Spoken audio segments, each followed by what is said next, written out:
Salam sejahtera tuan-tuan dan puan-puan, berita terkini. Bukan hanya Anwar, kita juga boleh kerjasama dengan pemimpin politik lain. Sumber dipetik dari Berita Harian Online, berita sepenuhnya. Datuk Seri Dr. Ahmad Zahid Hamidi tidak menolak kemungkinan kerjasama antara Barisan Nasional dan pemimpin atau gabungan politik lain demi memastikan kestabilan selepas pilihan raya umum ke-15. Pengurusi BN itu berkata kemungkinan kerjasama yang akan hanya diputuskan selepas PRU 15 nanti tidak hanya berkisar kepada Datuk Seri Anwar Ibrahim semata-mata, sebaliknya bersama pemimpin politik lain. Kenapa kami hanya perlu bekerja sama dengan dia, Datuk Seri Anwar Ibrahim? Kita juga boleh bekerja sama dengan pemimpin politik lain. Saya berpandangan biarkan kami melintas jambatan terlebih dahulu pada 19 November nanti dan kita akan membincangkan hal itu kemudian. Sama ada kita akan membentuk kerajaan kami sendiri atau kami kena bekerja sama dengan gabungan parti lain, katanya pada sidang media di kediamannya di sini hari ini. Beliau berkata demikian mengulas kemungkinan BN bakal bekerja sama dengan Anwar yang juga Presiden PKR merangkap pengurusi Pakatan Harapan untuk membentuk sebuah kerajaan selepas PRU 15. Terdahulu tular di media sosial posto memaparkan gabungan wajah Ahmad Zahid dan Anwar yang menggelarkan kerjasama itu sebagai jajaran baharu politik negara.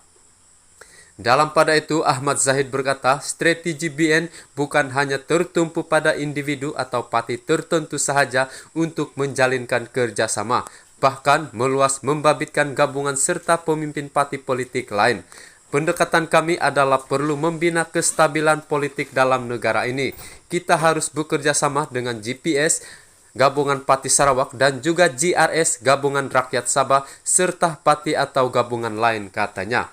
Ditanya mengenai dakwaan bahwa beliau dan Anwar saling elak mengkritik satu sama lain sewaktu berkempen, penyandang kursi Parlimen Bagan Datuk itu menegaskan serangan berbentuk kritikan terhadap pihak lain wajar diubah dengan pendekatan yang lebih menguntungkan parti. Jelasnya, pendekatan lebih bermanfaat adalah dengan menyampaikan hala tuju serta komitmen parti kepada pengundi jika dapat membentuk kerajaan baharu nanti. Kenapa patut kita kritik satu sama lain? Kita sepatutnya memaparkan parti kita. Kita patut memberitahu kepada pengundi apa yang kita akan lakukan jika dipilih pengundi untuk membentuk kerajaan baharu. Pendekatan untuk mengutuk ataupun mengaitkan mana-mana calon lawan tidak seharusnya dilakukan. Bukan sekadar tidak menyebut perkara tidak baik mengenai seseorang itu, malah yang menganiayai kita pun kita tak pernah sebut. Yang pernah mengikut saya berkempen secara bersemuka tidak pernah melihat saya mengutuk mana-mana karakter dalam perkara ini. Adalah menjadi pendekatan saya kerana politik ini matang untuk tidak menyebut apatah lagi memburukan mana-mana calon, jadi jangan timbulkan soal itu, katanya. Sekian laporan.